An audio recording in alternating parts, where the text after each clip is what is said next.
This is Jackie Ventura coming to you with some news that's a pretty big deal and impacts the fastener industry. On August 31st, 2016, Hanjin Shipping Company, based in Seoul, South Korea, filed for bankruptcy protection after an influx of $896 million failed to keep the company afloat. At the end of June 2016, the shipper's debt stood at $5.5 billion.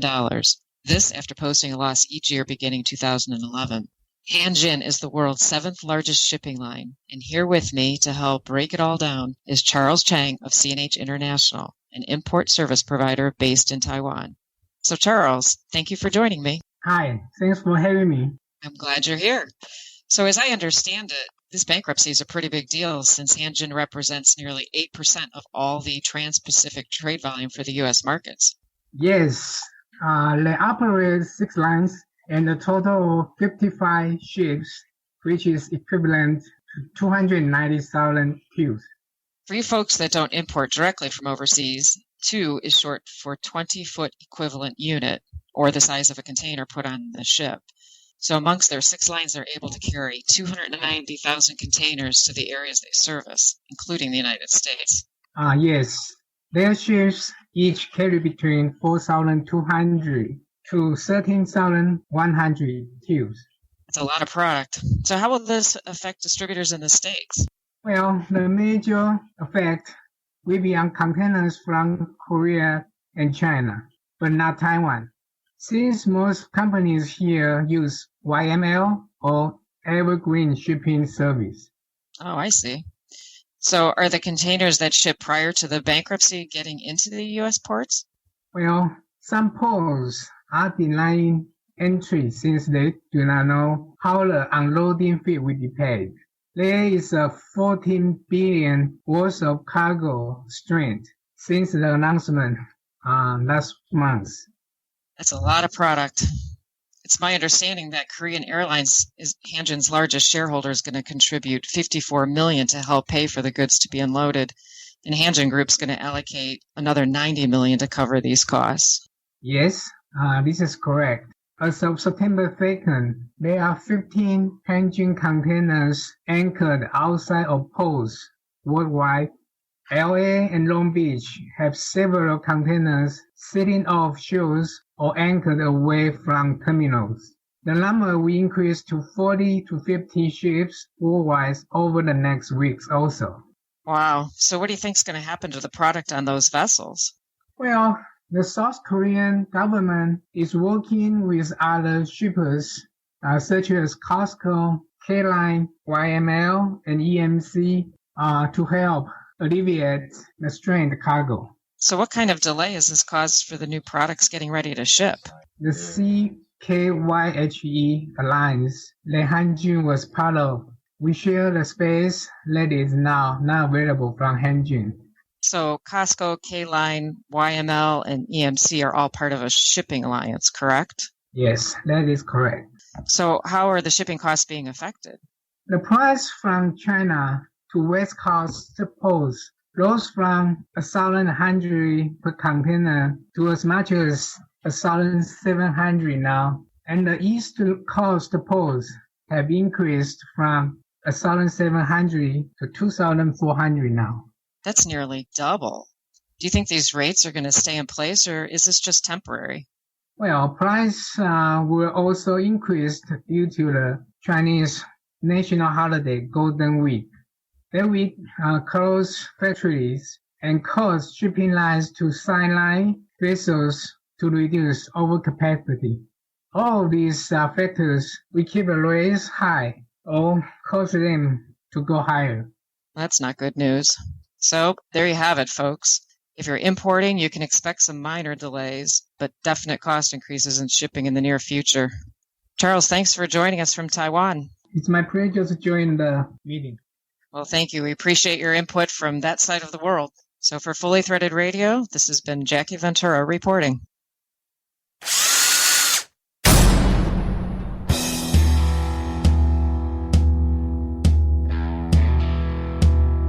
It's time for Fully Threaded Radio.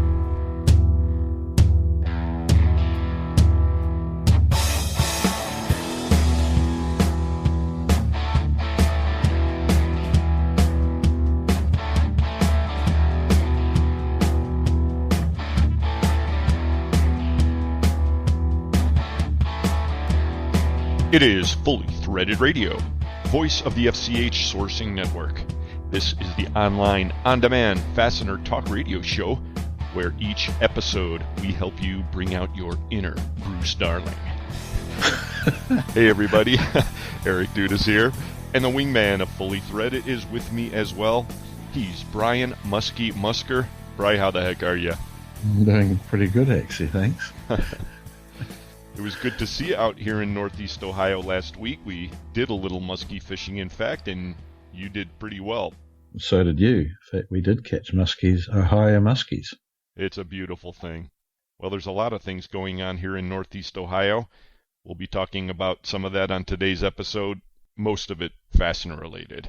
It was predominantly fastener related, you see, that's the claim. It's what we do. Yeah. We're so glad to have you aboard, everybody. This is episode 109 of the podcast. This time we're publishing on September 22nd, 2016. Lots of non-muskie fishing news out in the fastener industry this time, Bri. Oh, no, I don't like that. I'll get back to fishing, I think. Well, we will be soon enough, but for the moment, we're going to dig into it. And today's feature segment is a conversation with Brighton Best International President Jun Xu. Many of you probably saw the headline that BBI went public. We'll find out what that means for the industry, plus much more. We'll get things kicked off today with a conversation with John Cowboy Wachman and Bob GQ Baer. They were recently involved with the MWFA and the Fastener Training Institute out there in Chicago. They had a Fastener Training Week. We'll get the lowdown on what happened out there. On the Fastener News Report, past NFDA President Casey McIlhon joins Mike McNulty. They'll talk about the exciting uptick in the FDI. That happened last month.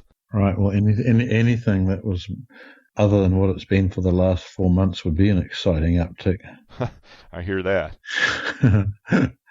Well, it needed a boost, and it got one. Mike will have all the fastener headlines for you as well, folks. Plus, Carmen Vertullo is back on board with another Fastener Training Minute. We've been getting some very good reviews on those Fastener Training Minutes, Bri. Yes, we have. Yeah, people like the technical part. That's why we dumped in the super technical interview about the ultrasonic testing in the last podcast. That got some good reviews as well. We heard from a couple of you, so I guess we'll have to try and put more of that content on the podcast, everybody. Today's episode is brought to you by our reliable, dependable, and outstanding list of sponsors. Bri, shout them out. Right. The title sponsors of Fully Threaded Radio are Stellfast and the Lindstrom family of companies, including Titan Fasteners. Stellfast, for service you deserve and people you trust. And the Lindstrom family of companies, Lindstrom, by any measure. Also sponsoring Fully Threaded Radio are Buckeye Fasteners, Cardinal Fasteners, Fastenal, InSequel Software, the National Industrial Fastener Mill Supply Expo, Indy Industries, the Worth Group, and Solution Industries, home of Solution Man. So thanks to all of you, okay? We rely on you, and without all your support, we would have trouble actually making Fully Threaded Radio work. We wouldn't be able to do it without our sponsors. We also wouldn't be able to do it without each and every one of you listening, and we sure do appreciate it. Thank you so much, folks. Get with us anytime if you've got feedback, questions, comments, so forth. The email address is ftr@fullythreaded.com, and we're also out there on Twitter where the handle's Fully Threaded. Look for us out there as well. Yeah. Bri, the industry is kind of reaching that fever pitch that it does every year about this time, and of course that's because the Vegas show's coming up, what we used to call the NIFS, and of course people are wondering, along with that, what color will this year's Stellfast monkey be? As usual, I have no clue. They keep that real tight to the vest. You hear anything? I have not heard a single peep, but you would hear it before I did anyway. I don't know how they do it. We never get any leakers. But we'll be out there in Vegas one way or another, and we'll let everybody know what color that monkey is. We'll be in booth 2233 this year out in Vegas. That's happening at the Sands. And, of course, we've been promoting the Fastener Show this year so glad to be doing that. Actually, I think this year we're sort of a little bit closer in with the main part of the show. Usually we're stuck out on the side somewhere, and we might be a bit closer to some of our friends, I think. Well, we've had good positions and not so good positions over the years, but we always have a very productive show. I mean, it's just a great place to meet people. And speaking of that, I want to bring up, before we cut out for a quick break here, folks, and get this show rolling, there is a wonderful event that's going to happen. And if you're not aware of it and you're going to Vegas, you should probably consider attending the event being put on by the Young Fastener Professionals. This is what they're calling the only formal networking event for the Fastener Show. And they say if you're looking to accelerate your business contacts or just simply connect and communicate with others in the fastener industry, pre-register right on their website. And Bright, I got on good word that the list is pretty impressive and pretty big and growing. So I think this is going to be another success. I frankly don't know if they're going to have capacity for very many more people. So the website for this, folks, is youngfastenerprofessionals.com. There's a link on there. You can read up on this. And the event itself is happening Tuesday, October 25th at the Sands. It'll be from 3:30 to 5 p.m., conveniently scheduled, so you can get your act together. You got an hour to spare before the big welcoming bash, which is happening over at Treasure Island. Right, and I may not be there. That's the time when we have to set our booth up and get all electronics working. Sounds good, though. Well, we've got our fingers crossed, no snags this year, and, 8-9 years at it, we probably should have most of them ironed out, don't you think? Oh, no, I don't think that at all. I thought that last year. Well, here's to hoping. Yeah, right. Thanks for joining us on Fully Threaded, everybody. We'll be back to get this one rolling right after this. Once you're in this industry, you're not getting out. Good thing there's Fully Threaded Radio. Talk radio for the fastener industry.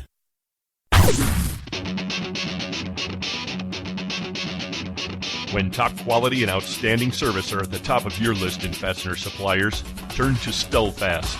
Since 1976, Stelfast has grown to become an industry-leading importer and manufacturer of the highest quality industrial fasteners, specialty items, and automotive parts.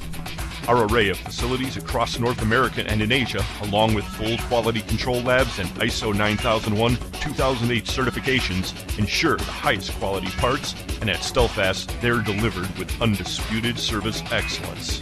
We're family-run and dedicated to your success. Our customers have come to depend on the expertise of our staff and the quality of our products. We also offer a wide range of secondary services to meet some of the toughest requirements you might have. Contact Stelfast today through our website at www.stelfast.com and put us to work for you. Stelfast. Service you deserve, people you trust.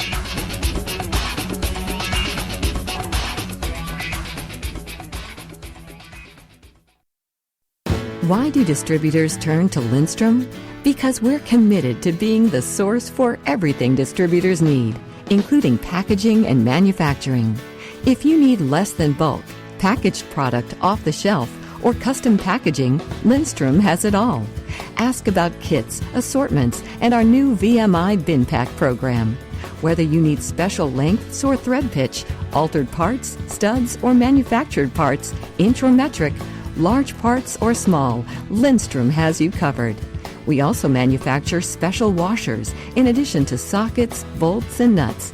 Need a prototype part? Call Lindstrom. As the leading specialty fastener master distributor, Lindstrom is focused on a single goal: to bring our distributors the perfect combination of convenience, flexibility, value, and choice. To be the source for everything distributors need. When you need something special, turn to Lindstrom.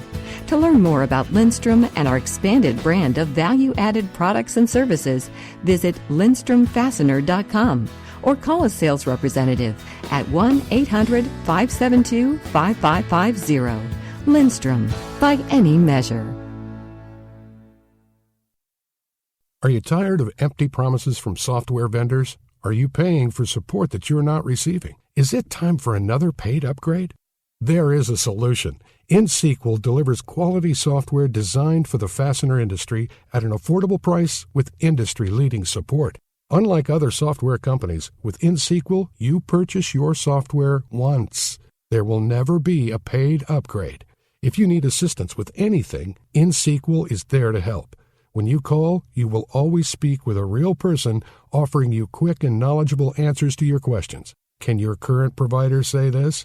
Quality software, affordable pricing, industry-leading support. Only InSequel can deliver all three. So why settle? Call InSequel Software at 877-446-9775 or visit www.inxsql.com. This is Kevin Chavis with Star Stainless Screw, and you are listening to Fully Threaded Radio.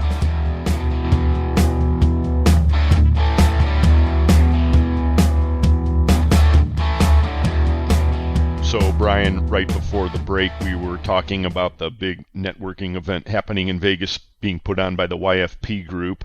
Mm-hmm. But, of course, in this fastener industry, there's another great way to network with people. And, of course, that's... What, hanging around the bar in Las Vegas, or yes, one of them? Yes, that's true. Good point. I was thinking of another way, though, and that is out on the golf course. I had a chance to attend the NCFA Screw Open that took place back on September 8th here in the Cleveland area. It was a lot of fun. NCFA did a great job. They always do. And I got some results here. Email from Dave Audia. He's with GL Hewitt, and he was the golf chairman this time around. You're going to like this, Bri. The first and second place teams are going to ring true to you. Actually, third, too. First place this year was taken by Team Buckeye Fasteners. Led up by Larry Kelly. He also had Tim Morgan, Jim Costello, and John Mosley with him.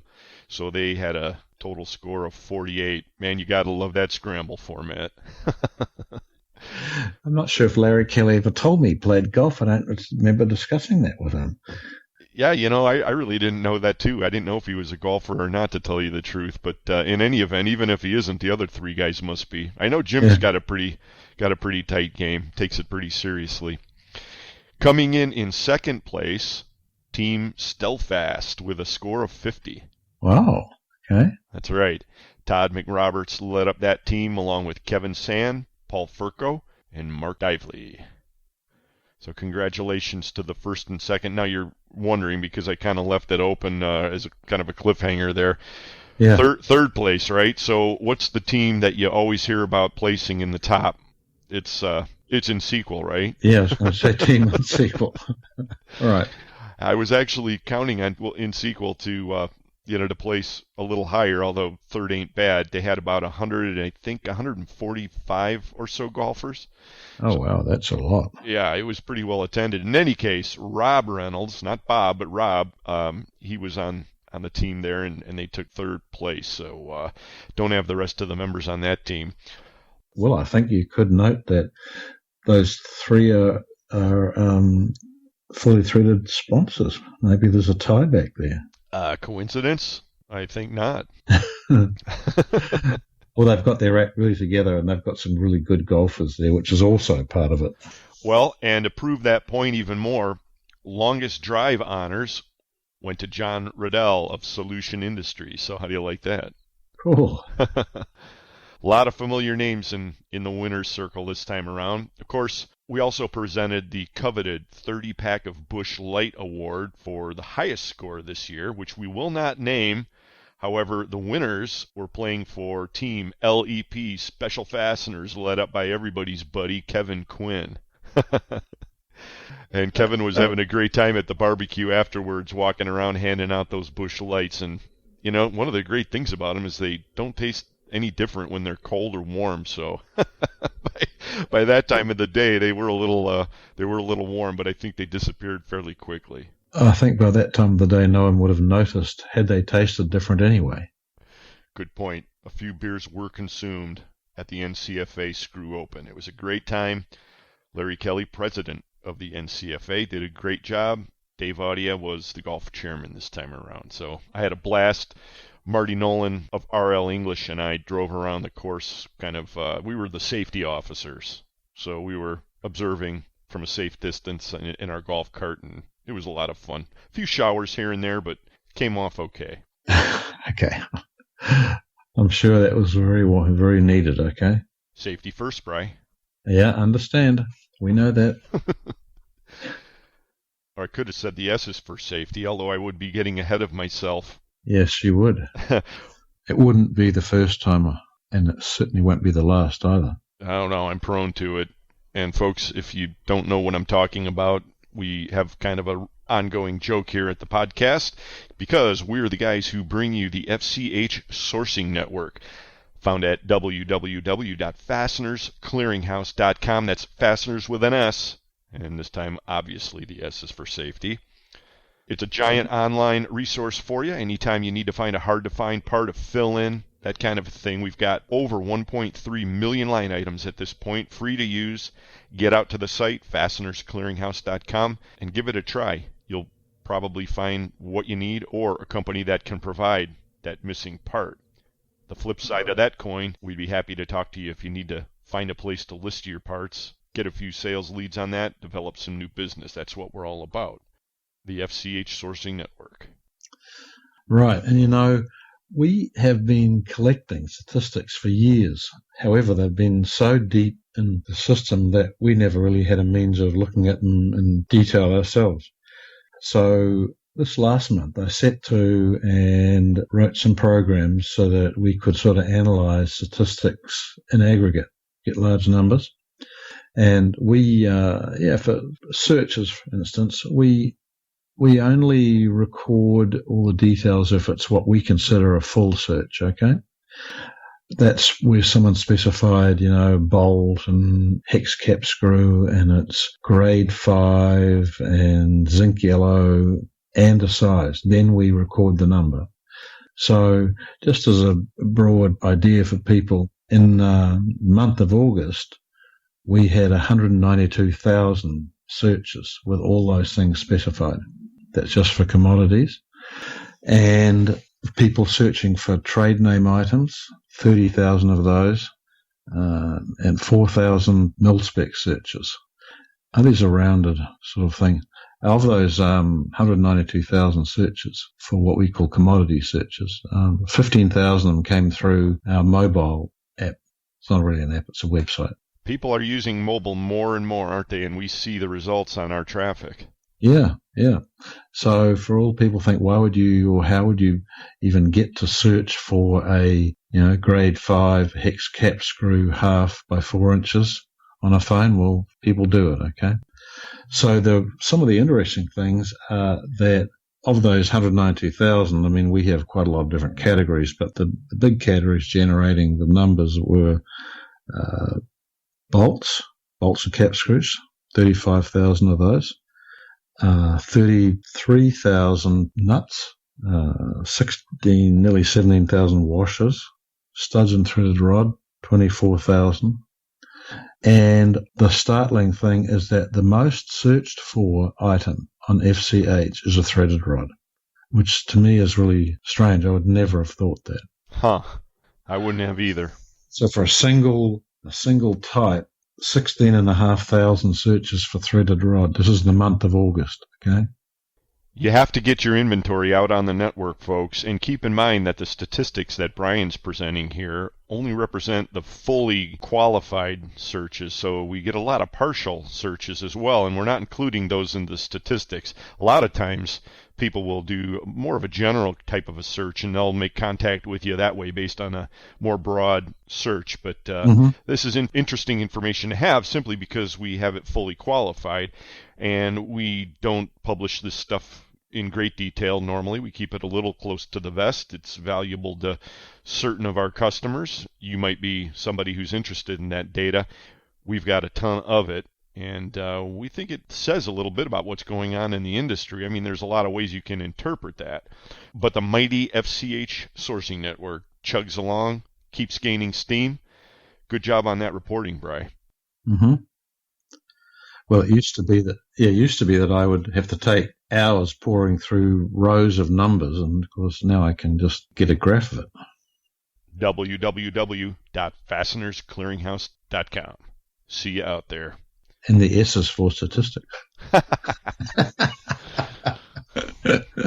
Perfect.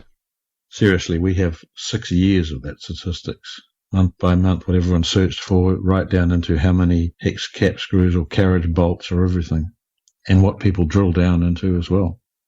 Well, that's our core business, Bri, and of course we dabble in all types of other things, the FDI being one of them. We participate in the associations, and this year, once again, for the third year in a row, we've teamed up with the Fastener Training Institute to offer a full ride scholarship to Fastener Training Week. The winner there will get their Certified Fastener Specialist certificate, and it's a great class by all accounts. So, if that's something that you're interested in doing, depending on when you're listening to this podcast, the deadline is September 30th, so only a few days left. But if you catch this before then and you haven't gotten your essay in, all it requires is a 250 to 300 word essay on how that'll help your career in the fastener industry. And even if you don't win the grand prize, you'll get a webinar from FTI, which is a pretty nice consolation prize if you ask me. And details of this can be found on the fastenersclearinghouse.com website. Just get out to our news page and scroll down one or two items and you'll see all the details right there. But we'd be glad to have you. We have some pretty good entries this year, but there's still room, and Sue and Lynn have not begun their deliberations yet. They won't do that until after the 30th. Winners will be announced at this year's Vegas show, just ahead of the Hall of Fame presentation. So I don't think we mentioned that yet, Brian. We got a slot there right on the show floor. We're going to basically warm up the Hall of Fame. So just think of it. Couple of 100 lines or 300 lines written explaining why you think this is going to be a great thing for you, and you get a great prize, which is a whole week of tuition ending up with a certification. So you really get to know all about fasteners. A lot of prize for half an hour of writing. Yep, and the Fastener Training Institute is coming through for the industry once again. Well, Bri, further to the subject of fastener training, we've got two guys joining us right now who just experienced kind of a significant fastener training experience out there in Chicago. That would be MWFA President Bob G.Q. Baer and Cowboy John Wachman. Hey, guys, thanks for joining us on the podcast. Right. Hey, we're glad to be invited. Thank you for the introductions. So it was a big shindig out there last week, I heard. I mean, it went really well, didn't it? It was great. It was a really good turnout. We had, I think, 29 students from not only from Midwest, but as far as Puerto Rico, Jersey on the East Coast, Georgia, North Carolina in the South. And it was a really good class. Of course, the instructors are always great. And I'll let John talk a little bit about the class itself. But we were very pleased. It was an exciting week. Now, guys, before you get too much into the details of this was Fastener Training Week, and the graduates got their certification, correct?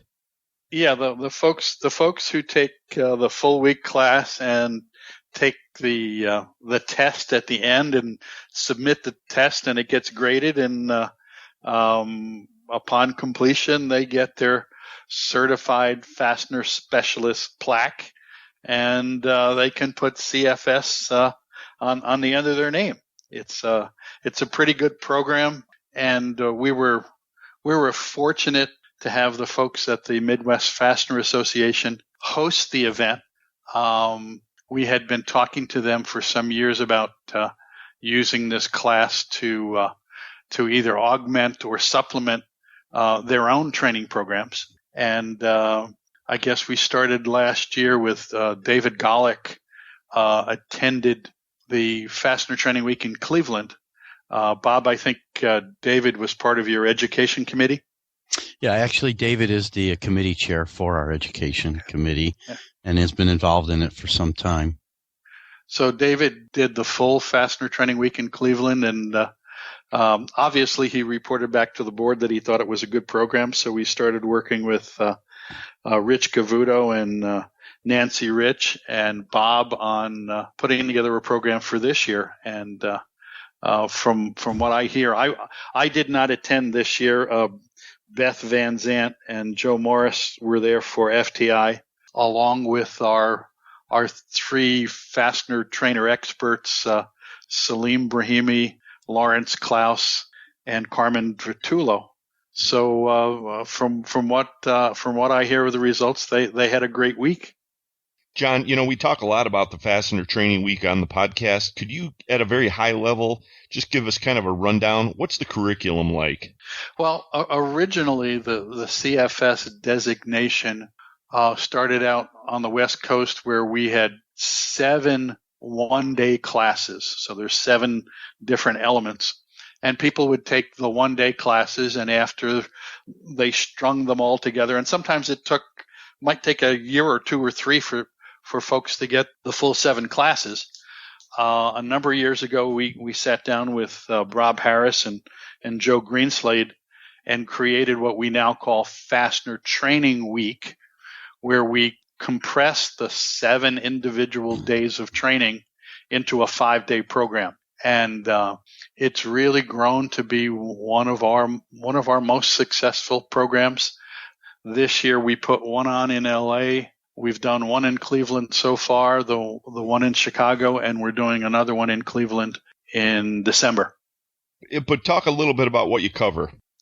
Oh, we cover everything from simple inspection of fastener threads all the way up to Salim does a kind of a compressed version of his hydrogen embrittlement class. Thank goodness. Yeah, I'm surprised Eric wasn't there then. Yeah. No, a couple of years ago, I penned an article about confessions of a wannabe fastener nerd. And, call me weird, but I think hydrogen embrittlement is pretty exciting. So who doesn't? So, but Bob, you sat on you took the full class 2 weeks ago. What did you think of it? I did. It's really incredible how you can be in the business 24 years and walk in thinking, I'm going to know most of this, and realize how smart these instructors are. I mean, hats off to the 3 guys teaching the class. As I sit there in a chair and I hear them rattling specs off from the top of their head, I'm just thinking to myself, my gosh, not only are they smart, they have great memories.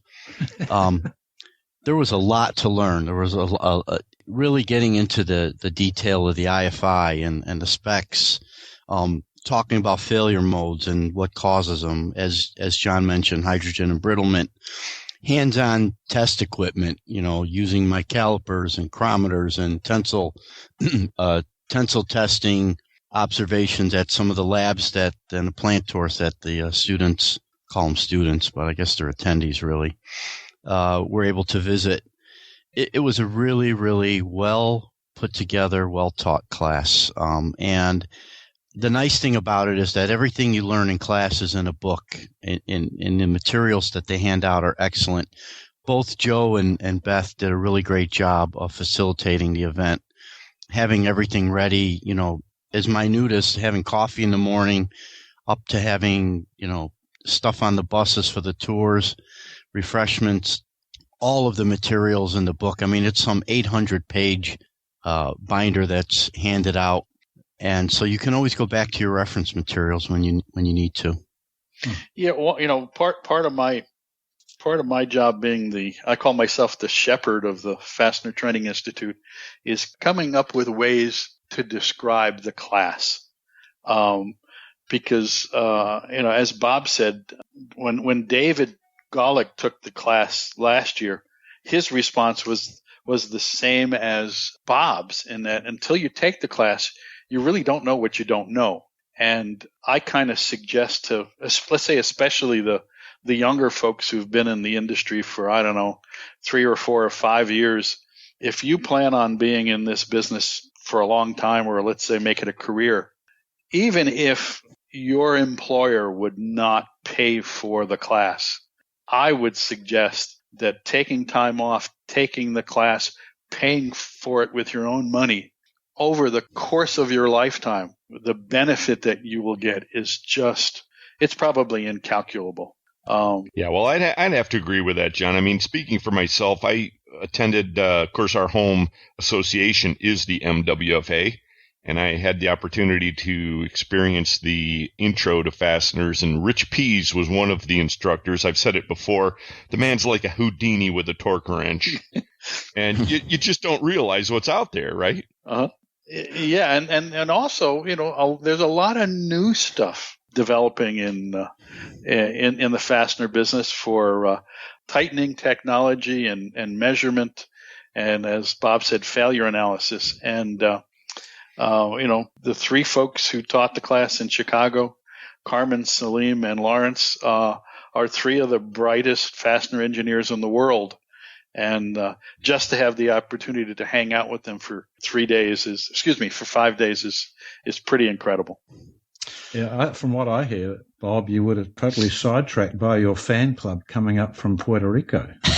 I can't imagine how you had time to learn anything. Yeah, that was really interesting. Real interesting experience. I introduced myself to one of the attendees. We were standing around and asked him how he heard about the class. And to your guys' credit, he heard about it on Fully Threaded Radio.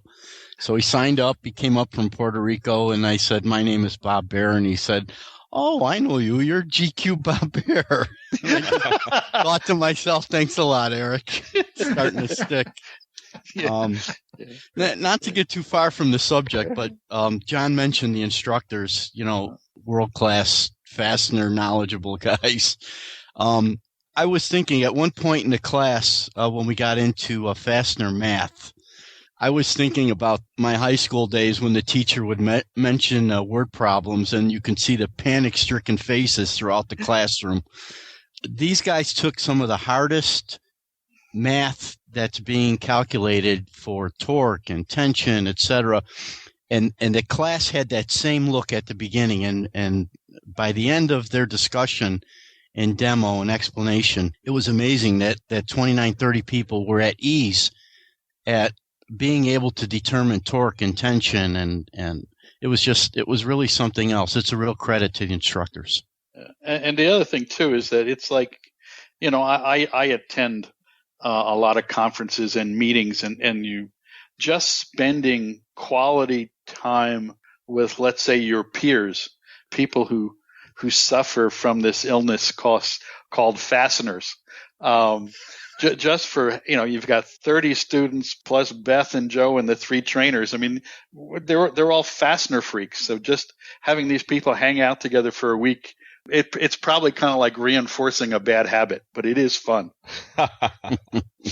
And of course, there was, as I understand it, a little bit of golfing afterwards to kind of mesh everybody together, which is great.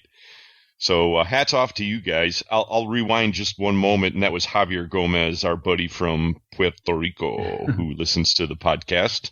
There's several out there these days, thanks probably to him, but good for you guys. Now, the FTI and MWFA have decided to work together. I know Rich Cavoto, previous president, had a hand in all that, and good for you guys. MWFA is a great organization. Bob GQ Baer. Correct me. Thank you.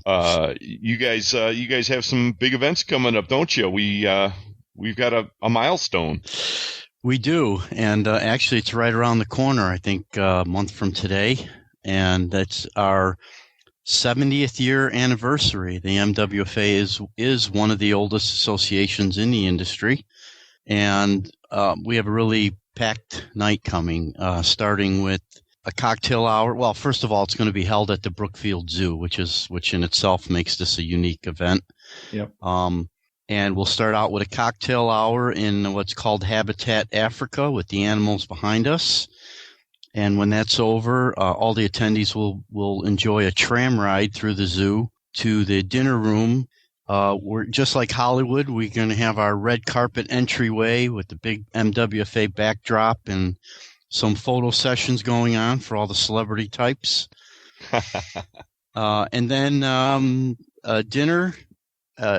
After dinner, we'll be hearing from former president and CEO of McDonald's Corporation, Ed Renzi. Oh, cool. We're really excited about that. It's a big name, and he's a big motivational speaker these days. And, of course, following that will be the presentation of our scholarships, one of the most important things we do all year. And we're talking about the possibility of upwards of $50,000 this year being given away. Wow, that's pretty impressive. It's a really big number for a really big year. But I think that it's going to put us pretty close to maybe $630,000 that the MWA has awarded in scholarship money over the years. So we're very, very excited about it. All the information is on our website, MWFA.net. There's information on the event, and there's a registration form. Well, we're going to be there, Bob, and we're looking forward to it. How cool is this that you get to be president during this milestone? I mean, that is awesome. Yeah, well, they say you have to be, luck is being at the right place at the right time. So this has been a really exciting year for not only for myself, but for Midwest. I'm glad to be a part of this. But again, we have a great executive director in Nancy Rich, and we have a really great board, and everybody works together. So not any one person can really take credit for it. And it's just a joint task force on everything, just like the training class we did recently with John and Joe and Beth. We really worked well together for months ahead, coordinating the social media, the advertising. And I think it's a good demonstration and something the other associations should take notice of, that, even though we're across the country, we can work together, and the results were very good. Very happy about it. Great point.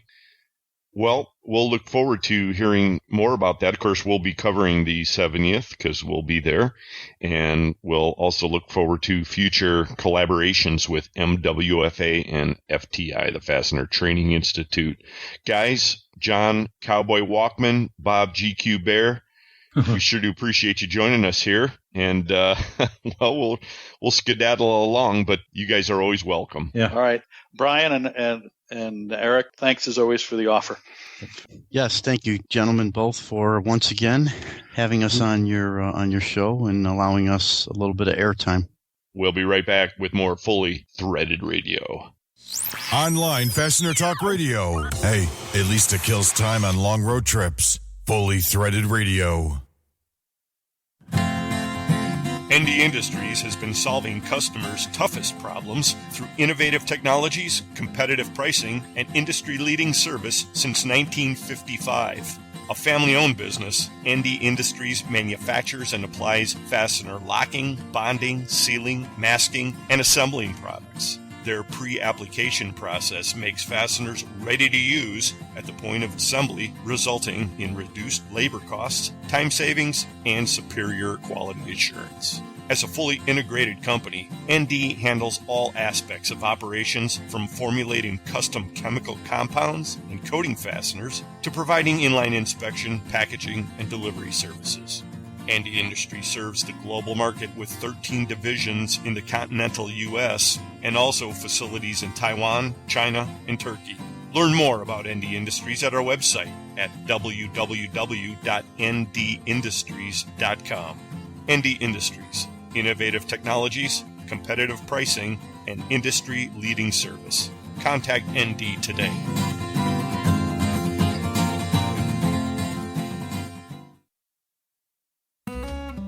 Fastener friends, if you're looking to celebrate a big sale, or if you just want to unwind after a tough day on the job, do it with the golden brown goodness of Old Rusty Bolt beer. It is the finest tasting beer in the Fastener world because Old Rusty Bolt beer is brewed specifically to satisfy the palates of Fastener folks everywhere. That name again, Old Rusty Bolt beer. An Old Rusty Bolt added to every bottle to enhance flavoring. Get some today. The preceding message was brought to you by Buckeye Fasteners and Yohana and Bolt Company, official Fastener show sponsors of Old Rusty Bolt, the preferred beer of traveling salesmen. Tell them Rusty sent ya.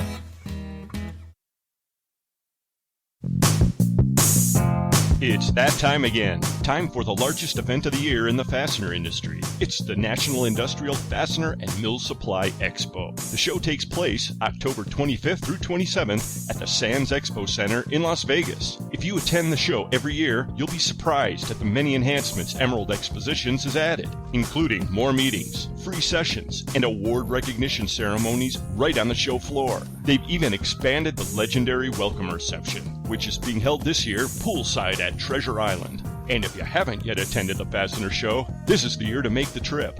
This is the big time in the fastener industry, and this year's event will be the largest ever, so you can't afford not to. The show features over 600 suppliers from across the country and worldwide. The National Industrial Fastener and Mill Supply Expo takes place October 25th through 27th in Las Vegas. For full details and to register, visit www.fastenershows.com. See you there. I know my customers' yearly usage, but I don't have the warehouse space to store it. Solution Man can. Submit a blanket order and I'll not only set up release dates, I'll offer you bulk pricing too. Visit the Solution Industries website for details at solutionind.com. You're my fastener superhero. Just doing my job, ma'am. Hey, this is Clayton Allen from Buckeye Fasteners in Cleveland, Ohio, and you're listening to Fully Threaded Radio.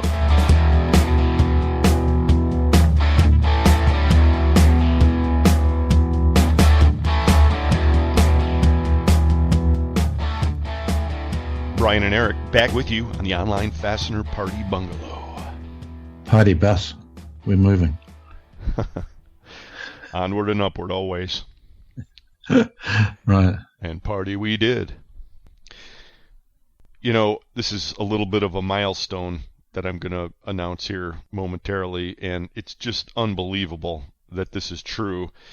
Longtime Fully Threaded Radio listeners know that we've always had a kind of an affectionate relationship with our buddy, the traveling salesman, well-known industry blogger.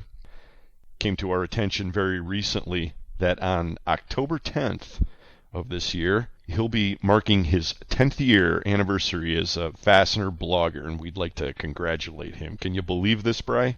Wow, this is, shows you how long we've been around ourselves. I mean, this is pretty close to the other anniversary. Similar, isn't it, for the Fasteners Clearinghouse? It's coming up to 10 years too. Right. Well, I was going to keep that in the can, but we'll... Oh, sorry.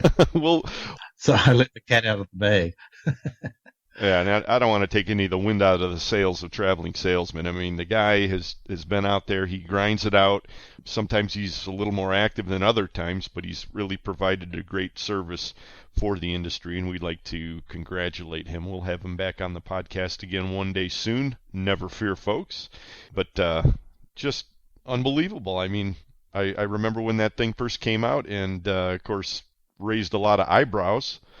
But over the years, he's covered so many topics. He's gotten some pretty good scoops. And from time to time, there's been some spirited comments, some feedback comments on there. And what more can you say? 10 years. Congratulations. 10 years ago, blogs in this industry especially were way out there. Yeah, that's true. I keep waiting for somebody else to come in there and give him some competition. But it really seems like that hasn't happened in this industry. Of course, other people are doing other things, but he's definitely the king of fastener blogging. Right, he owns that space. And he also owns places hiding behind palm trees at the Las Vegas show, too. Will anyone ever discover the traveling salesman's true identity? Right. It's a good thing we have that hotline phone here in the Fully Threaded studios, you know, otherwise I don't know what we'd do. Yeah, I know. How would we know even where he was? Yep. We'll talk with him at some point, maybe next episode. We'll also have to bring up the whole topic of Old Rusty Bolt beer, which he bestowed upon the industry, and we've had a lot of fun with that over the years. Yes, we have. Hey, the Fastener News Report is coming up momentarily, folks. This time sponsored by Volt Industrial Plastics and Fastenal. The title sponsors of Fully Threaded Radio are Stelfast and Lindstrom. Right before we get to that, I want to point out on the topic of fastener news, The people over at Fastener News Desk revamped their website, and you should get out there and take a look at it. It's fastenernewsdesk.com. Brian, you wouldn't be hip to this because you're not a Twitter user, but they're pretty prolific Twitter posters. They usually have some pretty good scoops, keep everybody abreast of the headlines. They're right in the pack with that, sometimes ahead of it, but this website is really a good roundup of industry media and related. I noticed you can also click right on Manufacturing Week Radio, which is the voice of manufacturing. Okay, good. Actually, I do keep slightly aware of Twitter because I saw a thing come floating through last night pointing out that I was totally absent from a meeting of Fastener people in Naperville last night. Yes, the Naperville Fastener Association had an informal meeting off-site. You were invited. You didn't show up. Don't ask me why. I have things to do. I was doing things. But I'm sure it was very good. That's a good group of people. And now, hyper-focused on the fastener industry, as always, here he is, industry anchorman, Mike McNulty. Thanks, Eric and Brian. This is Mike McNulty from Fastener Technology International Magazine, bringing you the Fastener News Report, which is sponsored today by Volt Industrial Plastics, makers of the world's finest plastic fasteners. Well, summer is officially over, and the Cleveland Indians are still in first place. The Ohio State Buckeyes are undefeated, and the Cleveland Browns are in last place and already on their third quarterback of the season. But I am still focused on fasteners and ready to deliver today's Fastener News Report. In today's report, we're going to reveal the latest results of the Fastener Distributor Index, also known as the FDI. Also in today's broadcast, we have a top story from Brighton Best and plenty of newsmaker headlines from Worth, Juergens, Autobolt, Groovepin, Agrati, Continental Midland, D&S Industrial Fasteners, Lone Star, Falcon Fasteners, and Ameribolt. On the back page report, we're going to talk about global growth of fasteners. We will get to all of that and last month's FDI results right after this. Whether you need a small or large number of fasteners, there is no reason why you should have to sacrifice quality or service for that matter. Volt Industrial Plastics takes great care with each and every order to ensure you receive a quality fastener in a timely and affordable manner. Our state-of-the-art production equipment allows us to produce any quantity you request quickly and efficiently. And with same-day shipping on nearly 1 million in-stock fasteners, we carry an inventory so you don't have to. Visit us online at voltplastics.com to find out more about our quality American-made products. Volt Industrial Plastics, manufacturer of the finest plastic fasteners in the world. For a selection of hundreds of thousands of fasteners, check out your local Fastenal store or Fastenal.com. We can stock domestic or internationally sourced product locally and keep your bin stock filled for you at no additional expense. We are a 9001-2008 certified company that's made a huge investment in quality control so you don't have to. And if you can't find it on our shelf, we can make it for you at the quantity you need at one of our many manufacturing facilities. Learn more by contacting your local Fastenal store or visiting Fastenal.com today. My customer sent me a print for a bolt specifically for the machine in his shop, but we can't make it. Solution man, Ken. Provide me with the print, and my superhuman CNC machining team will custom make it for you faster than a manufacturer's rep drinking at an open bar.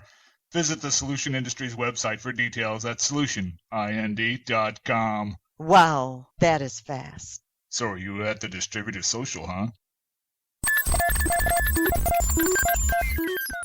Mike McNulty. In August, the FDI came roaring back to life to 53.1, way above last month's dismal result of 45.9, and well above any result for the entire year of 2016. Fastener Distributor Index data is collected and analyzed by the FCH Sourcing Network and the National Fastener Distributors Association.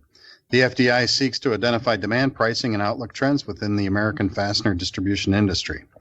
To get some insight on these results, we talked to Casey McIlhon of Assembled Products and the immediate past president of the NFDA.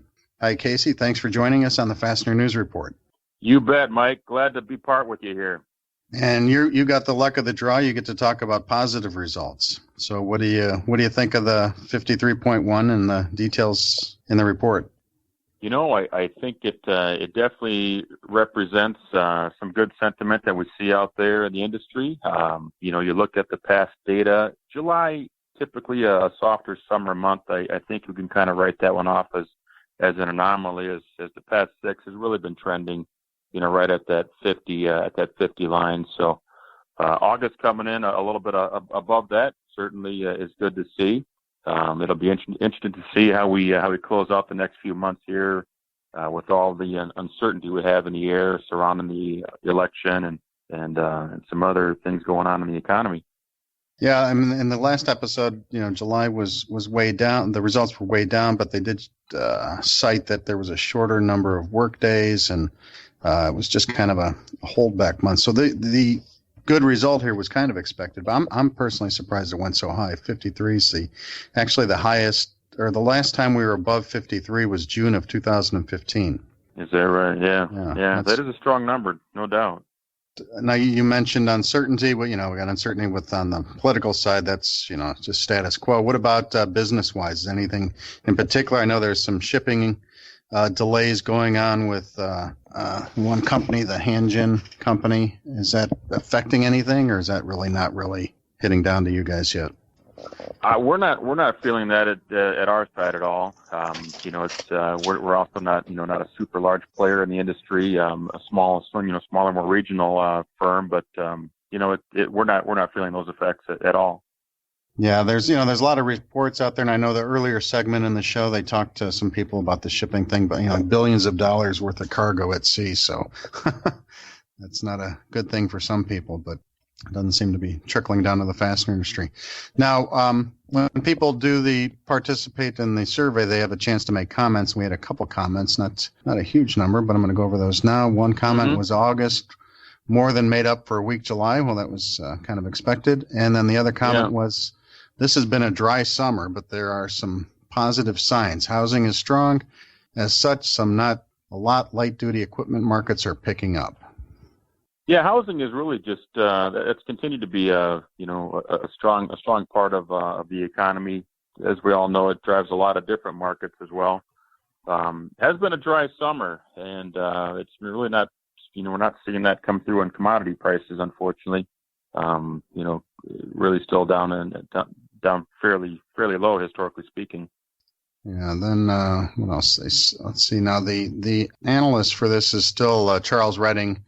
And he says that their overall results bounced back nicely from weak July. And then he says, what else did he say?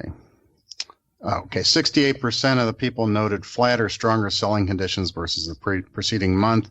But overall conditions remain choppy for many people, and that they believe a stronger August results are encouraging, but don't really have a definitive forecast of what's going to happen coming in September and October.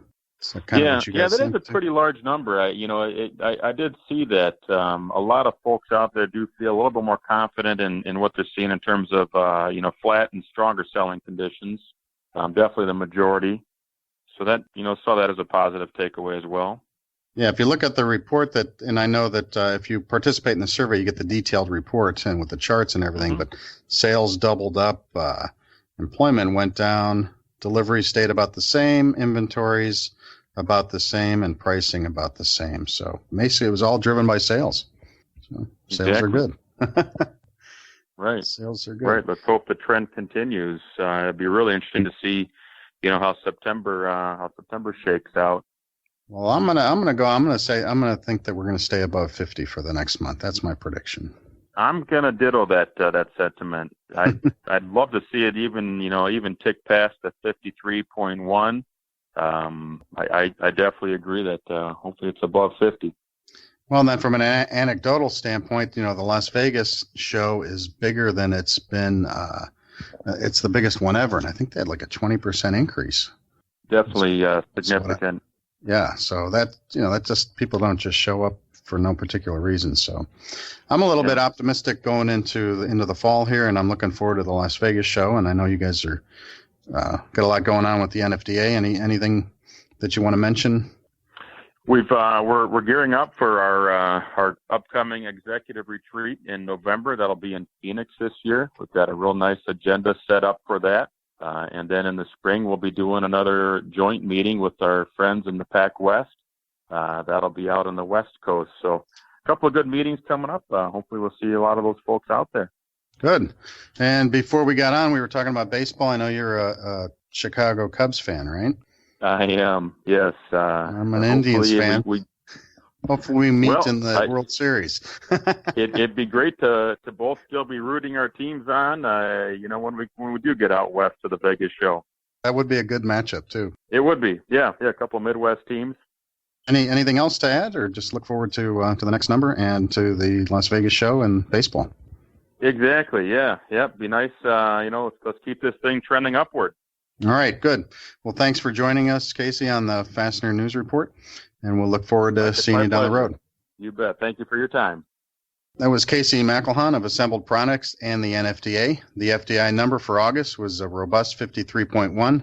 The last time it was above 53 was back in June of 2015. To participate in the process, visit www.fdisurvey.com. Now for today's top story. Earlier this month, Brighton International, BBI, headquartered in Taiwan, started being traded over the counter at the Taipei Exchange in Taiwan, and it is currently traded at around 18 new Taiwan dollars per share. In addition, BBI in the USA has been busy with several announcements. First up, Michael Chen of BBI has been selected by the Young Fastener Professional Association as one of its 10 rising stars who will attend this year's Las Vegas Fastener Expo for free. Second, the BBI QA lab in Santa Fe Springs, California, has been approved for A2LA accreditation until 2018. Third, BBI has a new mascot called Preferred Pete to promote its new product line. And finally, BBI has appointed Chuck Halpin as the new National Accounts Manager and Erica Lynchniak as the Assistant Warehouse Manager for BBI's Cleveland, Ohio operation. BBI President Jun Xu will join Eric and Brian after the conclusion of the Fastener News Report for an interview. In personnel news, Marty Goree has been named president of Worth Service Supply Incorporated in Indianapolis. JIS Division of Juergens based in Cleveland has added Sam Gaston as a consignment representative. And Donnie Brooks will retire this month after 32 years of service at Groovepin's Noonan, Georgia facility. In acquisition news, Agrati Group in Italy has acquired Continental Midland Group operations in Illinois, Ohio, Indiana, and Michigan. And the Lone Star Group, based in the UK, has acquired Ameribolt, a fastener maker with facilities in Alabama, Texas, and Mississippi. Ameribolt will remain a separate entity and will continue trading under the Ameribolt name. In expansion and contract news, the Worth Group in Germany has founded an information technology subsidiary called Worth IT USA Incorporated, based in Ramsey, New Jersey, and specializing in SAP projects. D&S Industrial Fasteners has opened its first fastener retail storefront in Washington, Pennsylvania. Through a joint venture in Russia, Bolton of Germany has signed a contract to supply fasteners to a major Russian vehicle maker. Autobolt has a new national machinery bolt maker up and running in Cleveland, Ohio, capable of making externally threaded and non-threaded products from 1/4 inch to 1 inch in diameter and up to 11 3/4 inch long. And TR Fastenings Norway will supply rivets and tools for the new NASA Mars Exploration Rover, expected to launch in the year 2020. In product news, Falcon Fasteners now offers a new smart bin system from Apex Supply Chain Technologies. Big Head stainless steel fasteners are now EN 1090-1 certified in Europe. And Simpson Strong Tie now offers re-engineered subfloor screws. And in financial news, Carpenter and 3M declared quarterly dividends. A quarterly sales increase of 4% was reported by HD Supply, while quarterly revenue dropped at Applied Industrial Technologies, KLX, and Vost Alpine Group by 6%, 5%, and 8% respectively. Finally, let's turn to the back page to talk about global growth of fasteners. A few reports ago, we presented this forecast for the USA market for industrial fasteners, 2.6% growth per year to a level of $15.2 billion by 2020, which is not great growth but solid. Now we have some details from a new report on the global expectations for fastener demand over the next few years, and it is more than twice as good as the USA projection. An average of 5.3% growth each year for the next 8 years, topping out at $107.3 billion by the year 2023. Now, the difference between 5.3% and 2.6% annual growth may not sound like much, but if we apply the higher rate to the USA market size, then it would have grown to $17.3 billion by 2020, an increase of over $2 billion, which is a lot of fasteners. There are many factors that influence industrial growth, and a good number of them are uncontrollable. But man-made things such as corporate tax rates and government regulations do have an impact on growth and investment. In my view, the federal government in the USA is not as helpful as it could be to users and producers of fasteners in either of these instances. The new report is published by Credence Research Incorporated, and it provides details on growth, market share, competitive analysis, and forecasts. You can get details on all these stories and more in the print and digital editions of the Fastener News Report, which is published monthly by Fastener Technology International. This has been Mike McNulty of Fastener Technology International bringing you the Fastener News Report. Remember to send your news, pictures, comments, corrections, or complaints to me at mcnulty@fastenertech.com.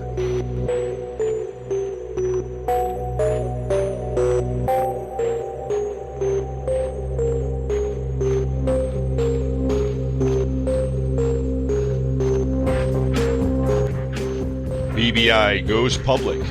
Jun Xu is up next to discuss that, plus much more. It's Fully Threaded.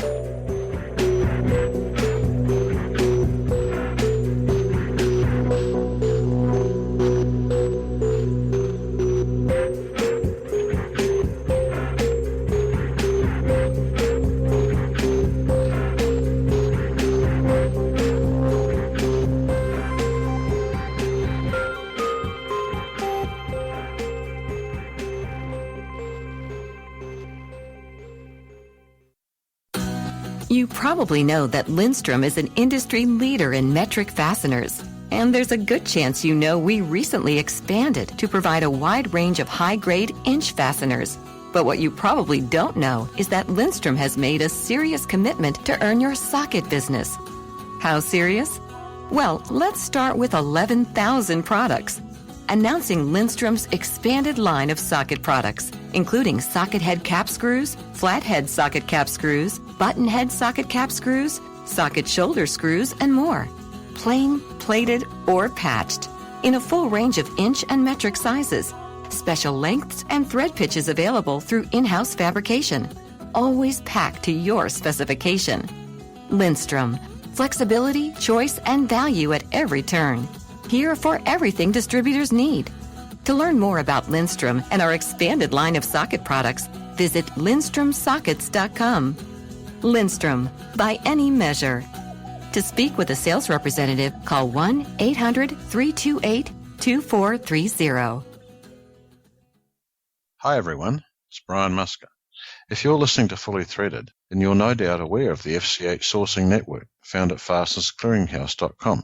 You've probably also heard about our legendary scrubber software that makes listing your inventory on FCH a snap. But have you heard about the new FCH SmartLink interface? With SmartLink, users of Business Edge, InSequel, and Distribution One have a new weapon in the war against excess inventory, because each of these platforms now links directly to the FCH scrubber system through an automated interface. The best part is that this new tool is available at no additional charge to FCH members who use Business Edge, InSequel, or Distribution One. With SmartLink, you can keep your inventory listings up to date with the click of a button, so it's a win-win for all FCH users. The new FCH FastLink interface is really big news, and we'll be thrilled to have your company using it. Business Edge, InSequel, and Distribution One users should contact their software provider for details, or just call me, Brian Musker. You can reach me through the FCH website at www.fastenersclearinghouse.com. That's fasteners with an S. And the S is for scrubber.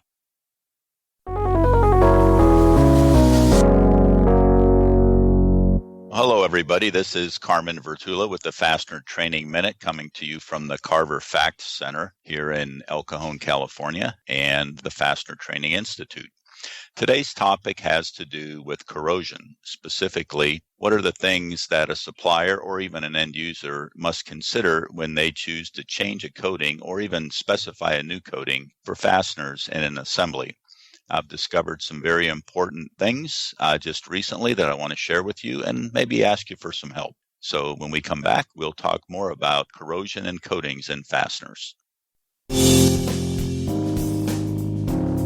Thank you, Carmen. This is Joe Morris with the Fastener Training Institute. Can you believe we are already into September? As I look back on the last 9 months, I realize what an exciting year it's been for the Fastener Training Institute. We have had record-setting registrations for all of our classes, including our core programs and our advanced product training classes that are now offered throughout the country. And while I mentioned that we offer classes throughout the country, I recognize that many of our fastener friends don't realize that FTI is partnering with regional fastener associations to bring our product training courses to them. In August, we completed Fastener Training Week in Chicago, hosted by the Midwest Fastener Association. Training is a great member benefit for fastener associations, and we love to visit new cities. So please let us know if we can help with your educational sessions at your meetings or conferences. Speaking of training in different cities, if you're heading to Las Vegas for the Fastener Show, please join us on October 25th for Fastener Technology Workshop with instructor Bengt Blendolf. This day-long seminar will focus on the practical aspects of working in the fastener industry. You'll learn how to respond to technical questions from engineers and technicians and how to find the appropriate answers. And if you can't fit Vegas into your schedule, we are offering 3 brand new webinars in September and October. September 23rd, Carmen Vertullo will present Understanding Fastener Testing Terminology. This webinar will explore all of the must-know terms as well as some of the most misused and misunderstood fastener testing terminology. Then in October, we are hosting a 2-part webinar series, Understanding PPAPs. Lawrence Klaus will guide students through this series, teaching what a PPAP is, when is it required, what changes require a PPAP, submission, and customer approval. Plus, he's going to go through a detailed understanding of the required 18 elements. This is a great class for fastener people and should not be missed. We will be presenting these October 5th and 12th.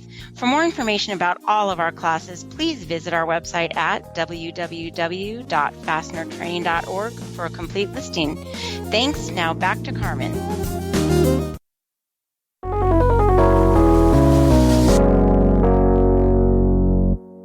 Well, welcome back, everybody. This is Carmen Vertullo with the Fastener Training Minute. And as I laid the groundwork for you, we're going to talk about coatings and corrosion in fasteners, specifically the topic of galvanic compatibility. What galvanic compatibility means is that when we choose any type of metals to be in contact with each other, whether it's a base metal or a coating, those metals could live well and play well together with each other, or they may not be very friendly. For example, aluminum and stainless steel are on the opposite ends of the galvanic compatibility chart, which means one or the other of them are going to suffer. In this case, it would be the aluminum. For example, if we were to bolt some aluminum plates or sheet metal parts together with stainless steel fasteners, the stainless steel may be happy, but the aluminum could corrode out from around it. So recently I had a situation, I actually had 3 of these now in the last 2 years, and another one came to light recently, where a supplier used a coating, and it's one of our best coatings. It's what we call the aluminum zinc dip spin coatings from ASTM F1136, which you know from a variety of different trade names such as Magni and Geomet and Dacromet. Great coatings. They're affordable. They give us great torque tension control, and they're very corrosion resistant. Fact of the matter is, though, that these coatings have aluminum in them. So when we use them with stainless steel assemblies, we may suffer the consequence of having some corrosion because of the galvanic incompatibility of the aluminum in the coating with the stainless steel components that we're bolting together. Now, I've seen this 3 times. It obviously doesn't happen all the time. And there probably are some good ways that we can use these coatings with stainless steel if we learn how to insulate or isolate the fastener from the stainless steel component. So I had told you I was going to ask you for some help on this. I would just like to know if anyone has seen this issue before. The specification nor the manufacturers of the coatings give any particular warnings or cautions against using them with stainless steel, but I've seen it 3 times now. So I'm trying to put it out there and see if we can learn more and maybe keep this problem from happening in the future. Well, I'm bringing this to your attention because I do need some help with the problem. And if you want to chat with me about it, go to my website, carverfact.com, carverfact.com. Plenty of contact information there, and I'd be happy to chat with you about it. This has been Carmen Vertullo with the Fastener Training Minute.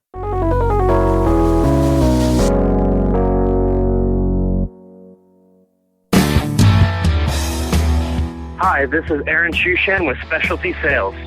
You're listening to Fully Threaded Radio.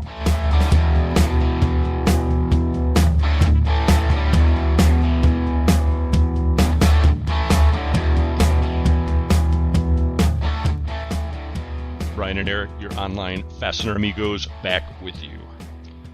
Well, recently there was a major headline across all the Fastener media. It had to do with a company that everybody's familiar with at one level or another going public. And that company, of course, is Brighton Best International. We decided to get a little detail on that, so joining us to discuss it is the president of BBI. He's Jun Xu. Jun, thanks for joining us again. It's been a while. It's been a while. Thanks for having me again. All right. It's our pleasure. Absolutely. Now, I might have missed it. When actually did you assume the title president? That's a pretty nice title to have, I'd say. Yeah, it's one of those aspirational titles. Actually, became president of the company maybe about 2 years ago. My father-in-law, Mr. Shea, was the previous president, and he spends a lot of time in Taiwan. Probably about 10 months or 11 months out of the year now he's spending in Taiwan. So just he wanted to pass that title on to someone who would be more in the U.S. But certainly when he's in town, he's the president, and I become just an assistant. But officially it happened 2 years ago. Okay, cool. Congratulations. Yeah, belated congratulations on that. It's good to know. Thank you. Well, we said at the top here that there was some big news out there, and why don't you fill in the blanks? What is it all about, BBI going public, John? Sure. Well, Brighton Best, we've been a privately held company for about 8 years, and the shareholder group that we have between Ta Chen and the family ownership, it's over 50%. But we also have also other strategic investors, such as suppliers and China Steel and basically people who aren't in the market to buy and sell shares every day. And the strategic investor base, I would say, is probably about 85 to 90% of our company. But we do have a smaller group of banks and private equity funds who are investors. Typically their hold cycles are about 5 to 7 years. So coming up to the 8th year, they're looking for a liquidity event and basically going public is a way to do that. It doesn't really change anything about our company in terms of the management or the operational standpoint.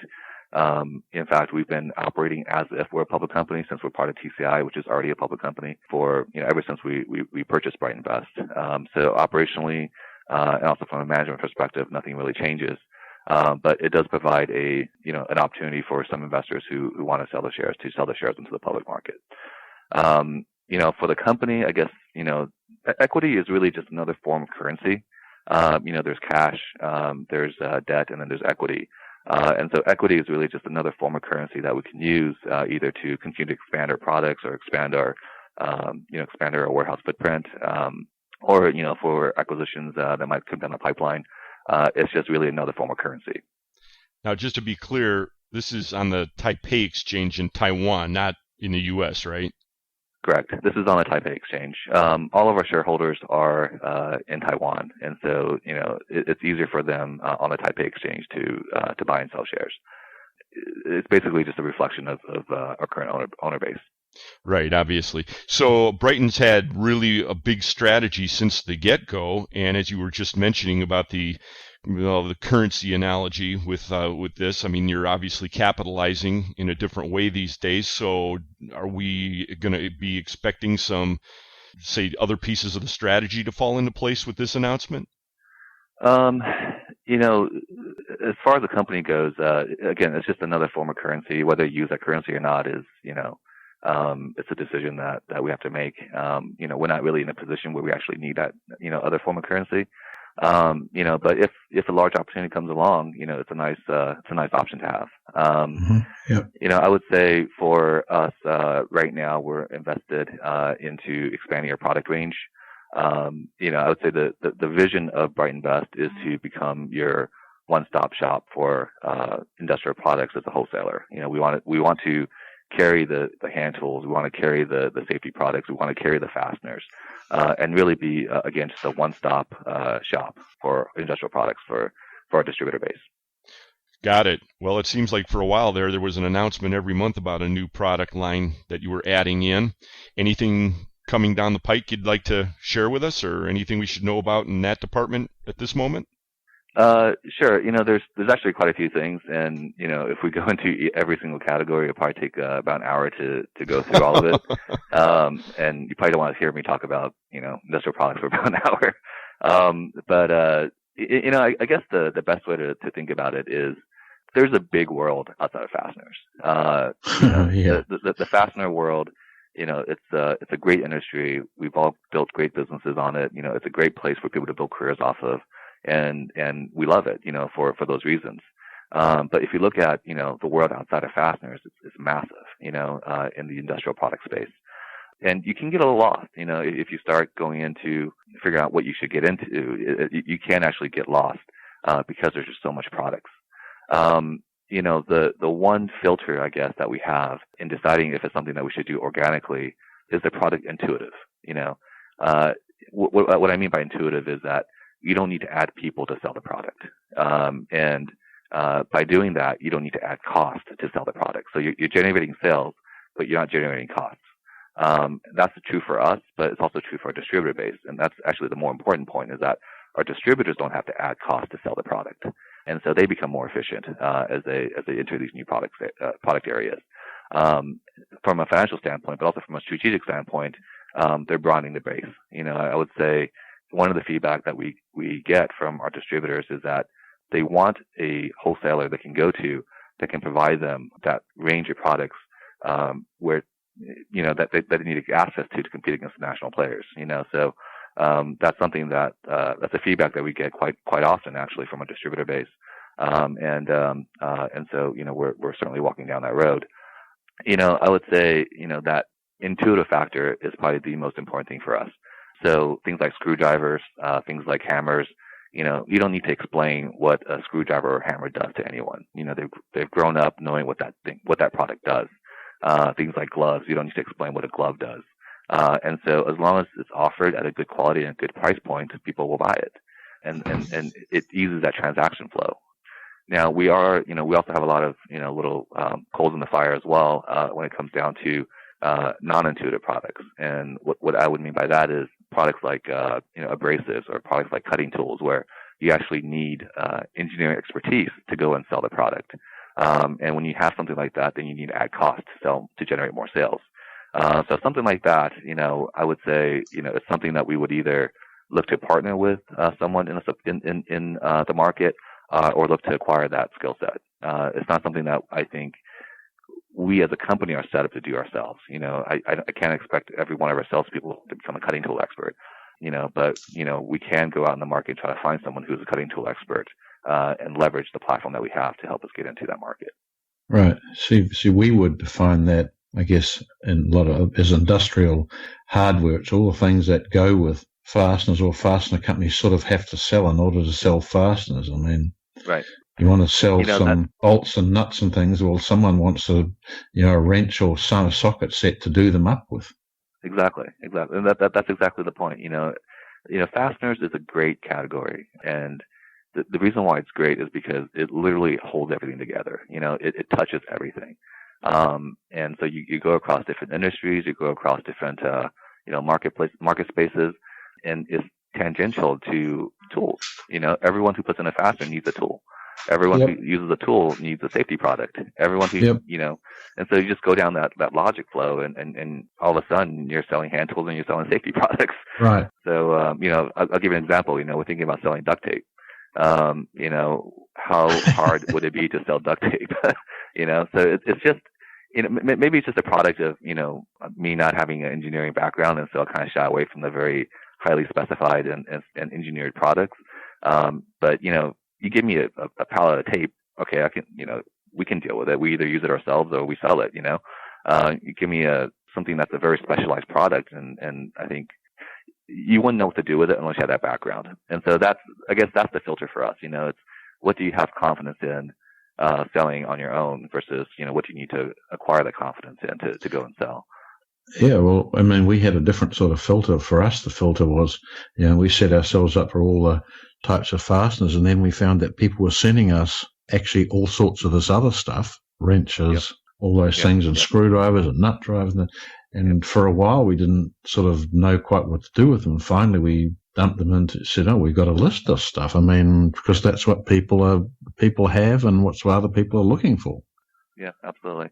And I would say this too, is that, fasteners are, I think every distributor would know this. It's a low margin, highly complex product line. These days it is. Yeah, these days it is. And if you can build a business selling fasteners, that's to your advantage, because you've built a business that can rationalize and make sense of a low margin and highly complex product line. And so how hard is it for a fastener distributor to go into products that are more intuitive, that aren't that complex? I would say it's going to be really hard for someone who sells gloves to go into fasteners. It's a lot easier for someone who sells fasteners to get into gloves. And so, that's another point of the strategy, is that we can attack up, but they can't attack down. And so, as you get into these new market spaces, we have every confidence in the world that it's a greenfield opportunity, really, because, we can continue to go and attack and take market share. And, it'll be hard for someone who's selling, a high margin product, at a high dollar per SKU to go and try to hit something that's, 100 times worse. Yep. Cutting tools goes for 100 times higher dollar per pound, than, fasteners do. Mm-hmm. So how does it make sense for someone who's selling cutting tools to go into fasteners? Makes sense. Interesting thought. Yeah.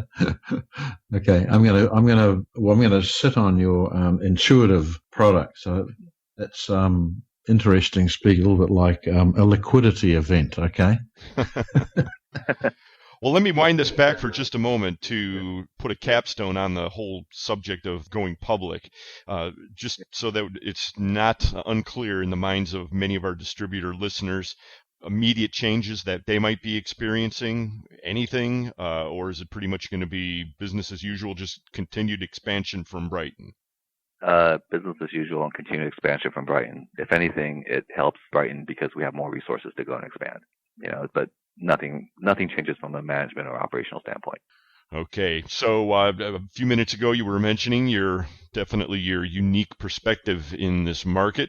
So what are you seeing out there these days, John? We've, in particular, experienced most recently here at the FCH Sourcing Network kind of a flurry of searches looking for grade 8 flange nuts of all things. Seems like some suppliers are just running dry on those. Don't know if that's one of your product areas, but what are you seeing? I don't know a lot of detail about specifically a grade 8 flange nut, but I would say, the market is, I would say, steady. I wouldn't say it's necessarily doing that well. I think the demand is a little lower than what you would expect, out of a July or an August timeframe. I think people are still a little cautious. I think I had written an article earlier about business confidence and consumer confidence and how the two diverged. Idea being that business confidence is low because of commodity prices and people aren't sure if they should invest or not. Consumer confidence is still doing pretty well because people are buying new houses and new cars still. But the two eventually runs in parallel. It has to run in parallel. Consumers buying more either picks up the businesses, or businesses going, investing less drives down the consumers. And I think the business confidence has come back a little bit. It wasn't as bad as I would say the beginning of the year. We certainly had pretty good months this year, but also months that are a little slower. Having said that, I would say kind of it ties back into, the new products that we're doing. What better time than now to diversify? and find new avenues for growth, find new avenues for margins. Invest into products that are a higher dollar per pound than what you historically sell. The margins are better. It's going to drive down your freight costs because of the higher dollar per pound. It makes sense to diversify. I would say, but for fasteners, it's still, obviously for us, it's still the vast majority of what we do. But I would say the market is full soft. I wouldn't say it's strong and growing. Do you see that? Just say we look at August. I mean, towards the end of August. Do you see this as better than July? I think August is a little better than July. July, it seems like people went for holiday on July 4th and never came back for a month. True. True. August was a little better. We're expecting, I think September, October October historically are pretty decent months. So we're expecting, good months, at least for the next 2 or 3 months. So here's hoping. Yeah. I mean, we sort of measure, an interesting measure of activity is what we call drill down. In other words, like a click through on Google. Okay. Someone looks at something. If they would click on it to get the info of how to contact a guy, then we measure that. And, those drill downs and interest have been sort of sagging probably for the last 4 months, 3 months anyway. And, so we see that this month, August, there's been a rebound in, activity on our site. That's because everyone's looking for grade 8 flange bolts. Well, even despite that, I don't think that's the big thing. It's just an interesting, considerable uptick. In fact, we're up to really about the levels of March at the moment. Well, here's hoping, that's for sure. Yeah, which is quite high for us. Okay. Yeah. We're speaking with Jun Xu, president of Brighton Best International. Jun, there was another headline in the news recently. I wanted to ask you if you could comment on this. I think it probably flew under most people's radar because it really didn't speak necessarily about any ramifications, just kind of one of these random headlines. But it had to do with the ITC, a ruling they made against a company called Virage. They're an India-based company. And what the ruling did, and it was upheld by the U.S. ITC, is it banned that company from shipping stainless or products made with stainless, I guess, are being affected for something like 16 years, 7 months. And I know they are a pretty major supplier. Surely Brighton had to be aware of this because I think it all started about 2014 or earlier. What do you make of all this? Well, I think I don't know the specific details of the case because we weren't involved in it, but I believe the general premise is that, Virage hired a employee from a competitor, and there's allegations that the competitor shared trade secrets with Virage after he joined the company. I believe the ruling is not that Virage can't sell stainless steel, it's that they can't sell their own stainless steel. So they can't sell stainless steel that they melt themselves into the United States. However, I believe that they can buy billets from other mills. Everything's traced by heat number, and they can still produce finished products from that billet of steel, but it has to maintain that heat traceability, that lot traceability with that billet, proving that it wasn't a billet that Virage melted themselves. I believe that's, the nitty-gritty details of that ruling. I think for us, being more conservative at BBI, we've actually already resourced all the products that we bought from Virage to other suppliers. The products that Virage made, frankly, was more the easier stuff. They made the hex heads, they made the nuts, they made the threaded rods, and suppliers would line up to make that because it's a heavier, higher tonnage type product line, and suppliers love higher tonnage. So we've already resourced all those products. The impact to us is very minimal, and we actually expect the new suppliers to start delivery. Actually, for us to even start receipt of the new products in September. So, obviously we placed the orders months ago, and we've already hedged ourselves of that risk. So the impact is probably zero at the minimum. I mean, it's very, very small. What about for the wider market, though, the wider stainless market? I mean, is there any ripple effect of this at all that you're seeing or that you're aware of? It's hard for us to say. I mean, I think Virage was mainly a mill, and they produced secondary products. Eventually the secondary products became a bigger part of their business. And I believe the ruling is down to the way I think it's the way they melted or the chemistry or or something about the origination of that steel. But there are a lot of steel mills out there in the world. Viraj is not the only stainless steel mill. And because of that, we've already been able to hedge away that risk. I can honestly say to us, to Brighton Best, to Ta-Chen, the effect is very small. We've already mitigated that by finding other suppliers. Right. Well, you had a long time to see this coming. And by the way, it's gone a lot farther than allegations. So back in 2014, one of the managers of that company was actually convicted and got some prison time. And so it was a big deal. But really, it needed to chug along through the ITC and then finally get formalized by the U.S. ITC for those sanctions to actually have some bearing. And that really didn't all come down until just a few weeks back. So interesting story, and I don't think a lot of people really caught it, but Brighton sounds like they're prepared. Yeah, I mean, again, we expect the delivery of our products from a new supplier in September. So, the product was placed months and months ago, and again, the products that they made was not the cheaper, but it was the easier products to make. It was the higher tonnage, less SKU intensive nut and the threaded rod and hex head. That's the easy stuff. The hard stuff are the small screws and the small sockets, and it's harder to find supplier base for that. But if you go to a supplier and ask them to make the hex heads, nuts, and rods, it's not that hard to convince them to do it. Okay. You make it sound sort of rather easy, but I'm sure it's much harder than that, I'm sure. Well, it's just, again, it's suppliers and factories, they go for tonnage. Tonnage is what keeps their factories busy. Consumption of wire rods. The more tonnage they consume, the better negotiating the better negotiating position they have to buy cheaper wire from their factories. Yeah. And so factories want tonnage, and the products that give you tonnage are the hex heads, the nuts, and the rods. And so if you look at it from a product level, that would be the easy stuff to source. The harder stuff would be the smaller screws, where you could spend one day on a machine and can just and that machine just gives you one pallet of product. That's actually the hard stuff to source. So the bigger the item, the easier it is to source typically. Well, with that, let's segue again. Speaking of easy stuff and hard stuff, what may sound easy but actually is pretty hard is getting ready for a major trade show. Of course, here in the fastener industry, we have one coming up. That's the Vegas show happening in October.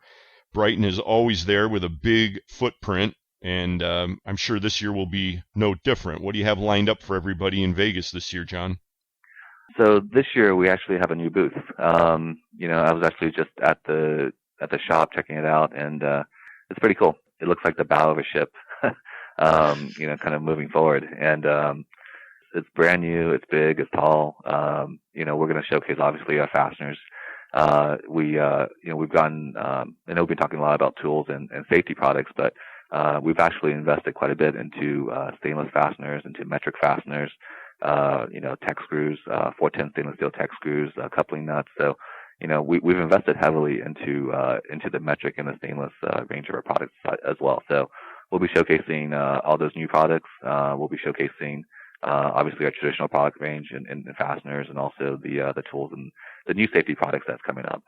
We really use the Vegas show as a testing ground, and for products that we're thinking about next year, we'll typically have samples and people ready to talk about it, and just to gauge the feel of distributors who walk through the show and see if it makes sense for them that we carry the product. So it's a good show for us. We always have a big crowd there. We use it as a way for us to get together and have a national sales meeting, but also just to test new products that we're thinking about down the line. We will still have obviously every year we have that cocktail party, so something that we enjoy hosting, and it's good. It's good to see everyone in one place and just kind of wind down after a long show and have some beers and food. And yeah, we enjoy you hosting it. Yes, we do, especially since at the end of the first day, which is sort of most people are ready to just collapse somewhere. Yeah. It's a long day. So it is a long day. Yeah.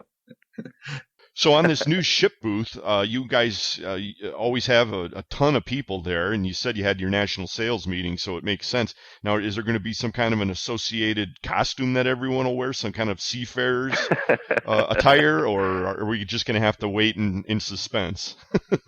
No, I mean, we're not that creative. We're pretty plain vanilla. So everyone will be dressed in the regular polo. Actually, no, this year we're offering vests. Like, I kind of got tired of the polo shirts, so we're offering fleece vests to our salespeople this year, which will be pretty cool. Weskits, Brian. Weskits. They're okay. Coming in on popularity. That's kind of an inside joke. I should have mentioned that. Well, that's cool. We'll be looking forward to seeing that new booth and everybody at the annual BBI cocktail party. That's for sure. Well, Jun Xu, president of BBI, great for you to join us once again. I know you are a busy guy, and you did spare a few minutes with us, and we do appreciate it. Thanks for joining us this time. Yeah, thanks. Okay, thanks for having me. Appreciate it. All right, take care. No worries. Brian and Eric, Fully Threaded Radio. It's Fastener dog-approved talk radio for the fastener industry.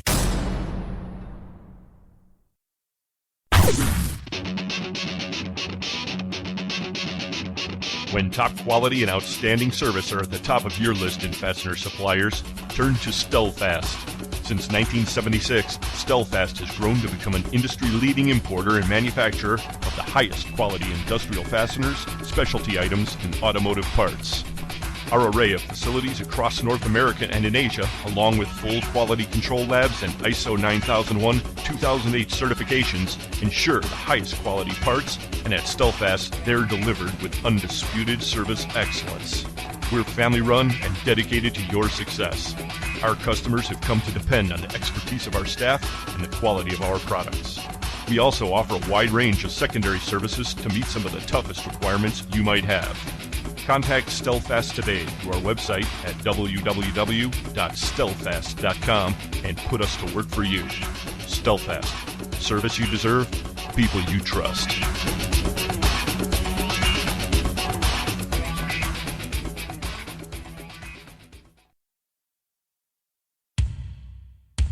First, there was fire, and man said, "Fire, good."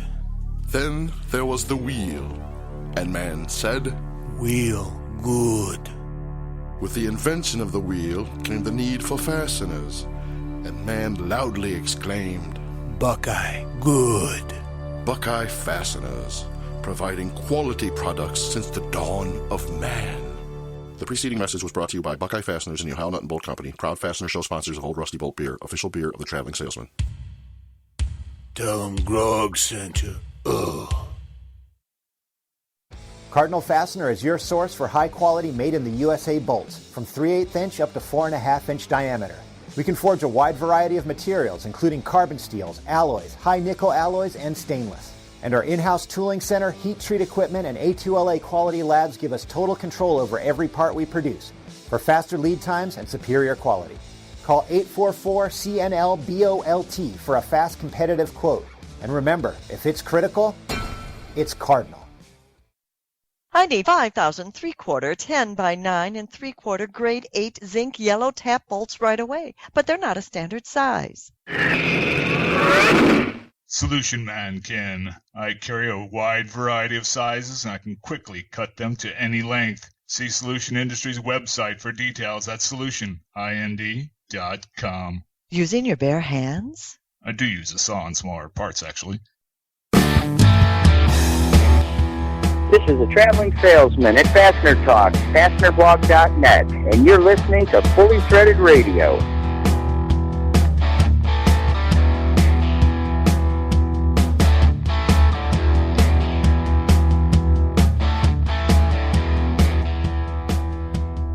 Brian and Eric coming into the home stretch of another Fastener Fandango. Hey, Brian, I just realized, at the top of the show, we zipped right by the opening segment today. And that, of course, was describing the ongoing situation with the bankruptcy of shipper Hanjin. Caused a kind of a flurry in some circles. Kind of a big deal. Jackie Ventura was interviewing C&H International operator Charles Chang. That was a story that caught some people's attention, and for others it was a big yawn, but we certainly got wind of a few delays that were caused by that bankruptcy. Oh, yeah. Actually, there's a thing in the paper, I think the Wall Street Journal this morning about it, about one of the majority owners of the shipping line, when she saw something was going wrong, she sold out a few months ago for 3 billion won or something. So there was more than proverbial rats leaving a sinking ship. Yeah, another example of your favorite proverb, forewarned is forearmed. Yeah. At any rate, I'd like to thank Jackie and Charles for chiming in on that. Yeah. Maybe more developments will become apparent by the next episode. Who knows? Also like to thank our other guests on the podcast today. They were from BBI, Jun Xu, also John Cowboy Wachman, and Bob GQ Baer. Carmen Vertullo had the Fastener Training Minute again today. Plus, Mike McNulty and Casey McIlhon were mulling over the FDI numbers on the Fastener News Report. Great job, everybody. Thank you once again. Yes, thanks. The title sponsors of Fully Threaded Radio are Stelfast. For service you deserve and people you trust, it's Stelfast. And Lindstrom. Lindstrom, by any measure. Fully Threaded is also sponsored by Buckeye Fasteners, Cardinal Fastener, Fastenal, Fastener Technology International, InSequel Software, the National Industrial Fastener and Mill Supply Expo, ND Industries, The Worth Group, Volt Industrial Plastics, and Solution Industries, home of Solution Man. Big thanks to them, and a big thanks to each and every one of you for listening in today, folks. We really appreciate it. The email address, if you'd like to let us know what you think or have comments, questions, ideas, ftr@fullythreaded.com, and we're occasionally out there on Twitter, where the handle's Fully Threaded. And you can probably catch some of the articles on Facebook, where Eric posts a lot of the supporting stuff. Yes, we do use that platform as well occasionally, keep everybody honest. Including ourselves. Yes. You know, on that subject, I saw a very interesting article fly by. This is actually going back a few weeks, but we like to keep abreast of what's happening in the world of 3D. And out there in the social media sphere, saw an article, this was posted on newatlas.com. And again, it's a couple weeks back. I'll throw it out there on Twitter once again. Author was a guy by the name of Scott Colley, and the headline was Mercedes-Benz harnesses 3D printing for on-demand spare parts. Oh, no, I didn't pick that one up, okay. Well, as you know... Interesting. Yeah, and as you know, we still have a lot of non-believers out there in the fastener world. And I'm just going to read a very small amount of this story, and I think if you read between the lines, there are some pretty big implications, not only for the fastener world, but for the wider distribution industry. The story says, Mercedes-Benz Trucks is harnessing the on-demand benefits of parts produced using an environmentally friendly 3D printing process to create spare parts. This isn't the first time Daimler has made use of 3D printing, with the company using the technology to manufacture more than 100,000 prototype parts every year. The process will now be used in the production of 30 different plastic truck components, including covers, spacers, spring caps, air and cable ducts, clamps, mountings, and control elements. The process is especially useful when it comes to low-volume parts or parts no longer being series produced. Rather than forcing production facilities to maintain old tooling, 3D printing means manufacturers are able to order and create parts from old catalogs or model lines. Because parts can be printed instantly, Mercedes-Benz is also able to avoid wasting storeroom space. Story finishes out, the 3D printed parts are already available for order. So this is happening now, Bri, and as I said, there are implications there not just for fasteners, but also for the wider distribution industry. Wow. I wish my car had decided, or car company decided to do that, being very low production. It would suit me dramatically instead of realizing that production ceased 20 years ago. Yes. Actually, there was another article about 3D printing that came up last week, which was the announcement that GE had bought a 3D printing company and announced they had set aside some billions of dollars into going much more deeply into metal 3D printing. And they pointed out that they had been using 3D printing to produce the nozzles on their current range of jet engines in the new 777 and the 787. It's a technology that's taking hold, and I don't think anything's going to stop it. Lots of developments, and we keep bringing it up simply because it's something to pay attention to, folks. It's just what we do here on the podcast. Among other things. Yes. Several other things. Yeah. Including coming up with our attempts at creativity in our episode titles. People might have wondered that, and that's when I was thinking about our space out of the Hanjin story at the top of the episode. One if by land. Screwed if by sea. How do we do it? Well, maybe we'll address that question on the next episode of Fully Threaded, but that's going to put this episode in the can. Yes, it will. For Brian Musker, this is Eric Dudas. Get out there, sell some screws. We'll see you out there in Vegas, and we'll talk to you next time. See you in Vegas, if not before, okay?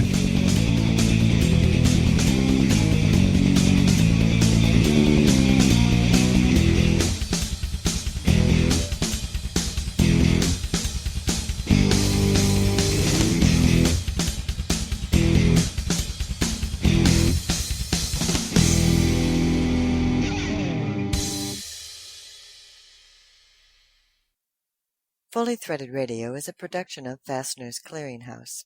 Music provided by Audionautics. It's that time again. Time for the largest event of the year in the fastener industry. It's the National Industrial Fastener and Mill Supply Expo. The show takes place October 25th through 27th at the Sands Expo Center in Las Vegas. If you attend the show every year, you'll be surprised at the many enhancements Emerald Expositions has added, including more meetings, free sessions, and award recognition ceremonies right on the show floor. They've even expanded the legendary welcome reception, which is being held this year poolside at Treasure Island. And if you haven't yet attended the Fastener Show, this is the year to make the trip. This is the big time in the fastener industry, and this year's event will be the largest ever, so you can't afford not to. The show features over 600 suppliers from across the country and worldwide. The National Industrial Fastener and Mill Supply Expo takes place October 25th through 27th in Las Vegas. For full details and to register, visit www.fastenershows.com. See you there.